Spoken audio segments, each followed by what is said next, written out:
So this is Coach Brody going over this video of me and a friend of mine, Sean Perry, and we were just going over some light sparring. I believe I was his first boxing coach. He's a Golden Gloves winner now, and I'm an undefeated amateur boxer. And we were just doing some light sparring because a lot of people don't know how to light spar. We both competed, we both won matches, and we both been in some gym wars. So we were just having like a private coaching session, and when we were having a private coaching session, I just wanted to go over some different techniques. So we didn't have a conversation about what those techniques were ahead of time. I just wanted to go over a few things. So one thing I'm working on right now is just different ways of dealing with the peekaboo style, because he models the style after Mike Tyson. So one thing I wanted to do was just show a variety of different ways of blocking and using control to deal with a more athletic style. Also, ways of using feints to misdirect and throw punches in different directions. So, doing things this particular way, there's some different things that came along with it. So, we weren't trying to hit each other full force, but we were trying to tap each other with the punches. But you can throw punches with a certain level of speed, not full speed, but you can throw them at most speed without hitting somebody hard. Right? That's something that you can do, because we didn't have headgear, we didn't have any mouthpieces, we were just out there.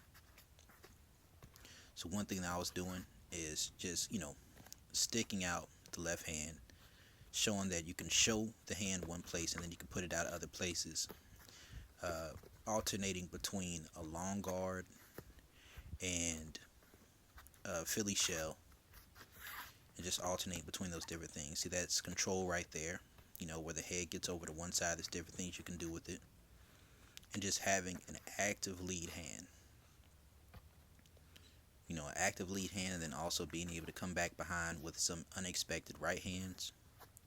And one thing that I'm a big fan of is, you can use that jab, use the way that you're throwing that jab in ways that can set you up to throw the jab up top. Then you can throw the jab down low, and then you can use wherever it looks like you're throwing the jab as a feint to throw the jab somewhere else. So this is just some lessons on things that can help with street boxing, which is, I'm street boxing coach, Coach Brody. Another thing that some people may not see is just using that right hand. If you miss the right hand, you can use the right hand for control. If you miss a punch, you can, use that to frame. Framing is something that's important. It's controlling the context.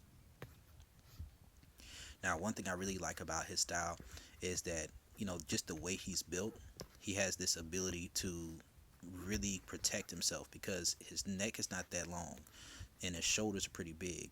So he's able to protect himself with his shoulders even if he doesn't bring his hands back all the way sometimes. So there's just different ways I had to try to get around it.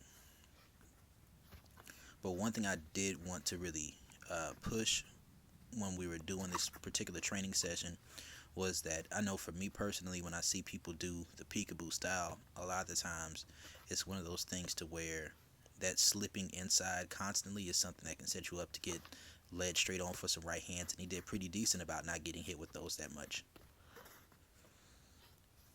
Because I kind of like for fighters that I'm working with to mostly pick a side that you're going to slip to, and then to go under or move out the way of the other side. At this point in time, I stepped into more of a George Foreman style for a little while. But I do mostly like that long guard perspective. I think some of that I get from Andre Ward. Jab to the body, fake the jab to the body, come up top with the left hook. Different things that go on.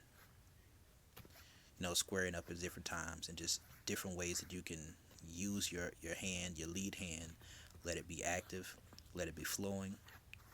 That right there is more of a fencing jab. And I don't always keep my hands very high. Now you saw that I waited for him to take that stance where he would try to slip around and be too close.